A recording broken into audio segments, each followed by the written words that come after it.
ถ้าถามว่าการเป็นครีเอเตอร์นี่เนาะ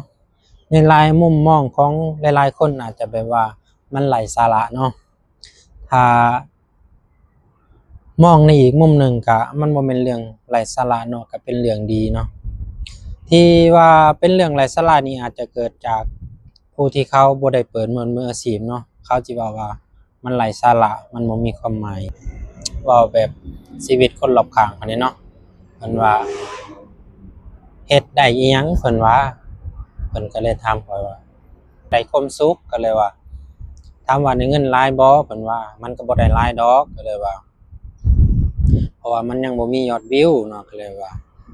ถ้าดนๆไปก็บ่รู้เนาะผู้เพิ่นประสบความสำเร็จมาก่อนก็เพิ่นได้หลายถามว่ามันมีจริงหรือเรื่องโกหกเพิ่นว่าอันนี้ก็เว้าในมุมมองข้อยนี่ก็มันคือเรื่องจริงเนาะ อาจจะเว้าในมุมมองของที่เพิ่นบ่ได้เปิดมุมอาชีพมานี่ก็เพิ่นก็จะถามข้อยแน่นี่ว่ามันบ่แม่นเรื่องจริงเพิ่นว่าเพราะว่าเพิ่นก็จะนำบ่เคยหรือว่าเพิ่นจะเป็นเรื่องไร้สาระเพิ่นว่านี่นะเพิ่นเห็นเฮ็ดคอนเทนต์จังซี่นะก็หรือว่าเฮาแบบว่าเฮาถ่ายคลิปจังซี่ว่าเพิ่นว่าเป็นหยังคือเฮ็ดเพิ่นว่าสิบ่เฮ็ดแนวใดเนาะก็เลยตอบเพิ่นว่าได้เครื่องไม้เครื่องมือมาแล้วก็ต้องสู้ก็เลยว่า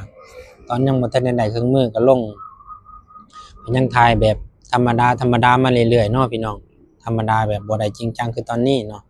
ตอนนี้หันได้เครื่องมือมาแล้วก็ต้องจริงจังเพราะว่ายังเพื่ออยากให้เรียนวิ่งก็เลยว่าแนวนี้อ๋อเพิ่นก็เลยถามว่า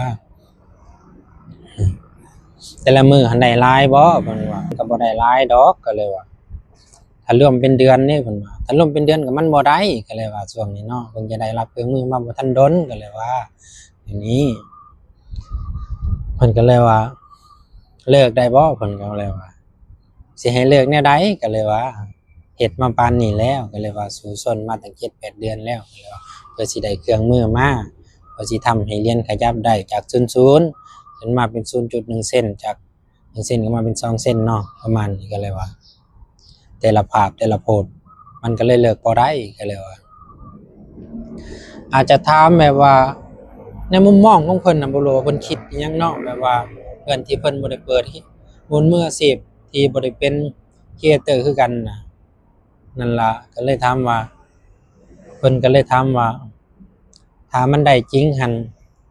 ก็สิลองเบิ่งเพิ่นว่าถามว่ามันได้เลยบ่เพิ่นถามว่าก็บ่รู้คือกันอันนี้เนาะถามว่าได้เครื่องมือเลยบ่ก็บ่รู้เพราะว่ามันดนก็เลยว่าที่เขาเฮ็ดมาก็ตั้ง7-8เดือนแล้วเพื่อสิได้รับเครื่องมือก็เลยว่าค่อยเปิดปิดเปิดปิดเปิดปิดหมุนมือสิมาจักวันจักรอบแล้วเพื่อสิได้มามันก็บ่แม่นว่าสิได้ตลอดเนาะก็เลยเพิ่นก็เลยถามอีกว่า นานปานใดจังสิได้เครื่องมือคันจริงจังหั้นบ่เกิน3-4เดือนก็เลยว่าแนวนี้ก็เลยว่าอืมก็เลยว่าอยากมาถามเพื่อนๆเคยตื่อคือกันว่าสิให้คำตอบเพิ่นจั่งใดอีกต่อไปก็เลยว่ามันบ่มีคำเว้าแล้วได้ตอนนี้นะนั่นล่ะอันนี้ประสบการณ์จริงครับพี่น้องเพิ่นแชตมาถามทางหลังบ้านเนาะก็เลยมาเว้าสู่ฟังอะนะคันคลิปนี้ก็เบิดคำเว้าแล้วพี่น้องเอ้ยตอบเพิ่นได้ส่ำนี้แหล้วครับสู้ลงคลิปอย่างเดียวเดี๋ยวก็ได้เครื่องมือเองครับ